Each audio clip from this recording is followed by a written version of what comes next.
بسم اللہ الرحمن الرحیم۔ رسول اللہ صلی اللہ علیہ وآلہ وسلم نے ارشاد فرمایا، آدم کے بیٹے، بے شک تو ضرورت سے زائد مال خرچ کر دے، یہ تیرے لیے بہتر ہے، اور تو اسے روک رکھے تو یہ تیرے لیے برا ہے۔ اور گزر بسر جتنا رکھنے پر تمہیں کوئی ملامت نہیں کی جائے گی، اور خرچ کا آغاز ان سے کرو جن کے خرچ کے تم ذمہ دار ہو، اور اوپر والا ہاتھ نیچے والے ہاتھ سے بہتر ہے۔ رسول اللہ صلی اللہ علیہ وآلہ وسلم نے ارشاد فرمایا، اللہ تعالیٰ قیامت کے دن فرمائے گا، میرے جلال کی بنا پر ایک دوسرے سے محبت کرنے والے کہاں ہیں؟ آج میں انہیں اپنے سائے میں رکھوں گا، آج کے دن جب میرے سائے کے سوا اور کوئی سایہ نہیں۔ رسول اللہ صلی اللہ علیہ وآلہ وسلم نے ارشاد فرمایا، جب بھی کوئی شخص حاکم ہوتا ہے تو اس کے صلاح کار اور مشیر دو طرح کے ہوتے ہیں، ایک تو وہ جو اسے نیکی اور بلائی کا حکم دیتے ہیں اور اس پر ابھارتے رہتے ہیں، اور دوسرے وہ جو اسے برائی کا حکم دیتے ہیں اور اس پر اسے ابھارتے رہتے ہیں، اور معصوم وہ ہے جسے اللہ محفوظ رکھے۔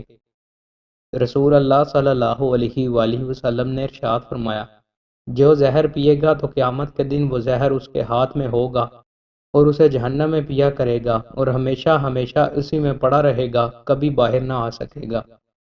رسول اللہ صلی اللہ علیہ وآلہ وسلم نے ارشاد فرمایا، جنت میں آدمی کا درجہ بلند کیا جاتا ہے، وہ کہتا ہے یہ کس وجہ سے ہوا؟ اسے کہا جاتا ہے تیری اولاد کے تیرے لیے دعائے مغفرت کرنے کی وجہ سے۔ رسول اللہ صلی اللہ علیہ وآلہ وسلم نے ارشاد فرمایا، جو شخص اپنے بستر پر پاک و صاف ہو کر سونے کے لیے جائے اور اللہ کا ذکر کرتے ہوئے اسے نیند آ جائے تو رات کے جس کسی لمحے میں بھی بیدار ہو کر وہ دنیا و آخرت کی جو کوئی بھی بلائی اللہ سے مانگے گا، اللہ اسے وہ چیز ضروری عطا کرے گا۔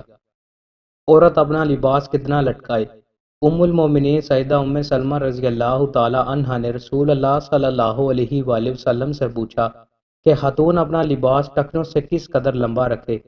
رسول اللہ صلی اللہ علیہ وآلہ وسلم نے فرمایا، ایک بالشت لٹکا لے۔ ام سلمہ رضی اللہ تعالی عنہا نے کہا، اس سے اس کے پاؤں ننگے ہوں گے۔ رسول اللہ صلی اللہ علیہ وآلہ وسلم نے فرمایا، تب ایک ہاتھ لٹکا لے، اس سے زیادہ نہ کرے۔ دوستو، مزید اچھی ویڈیوز کے لیے ہمارے چینل کو سبسکرائب لازمی کریں۔ بہت شکریہ۔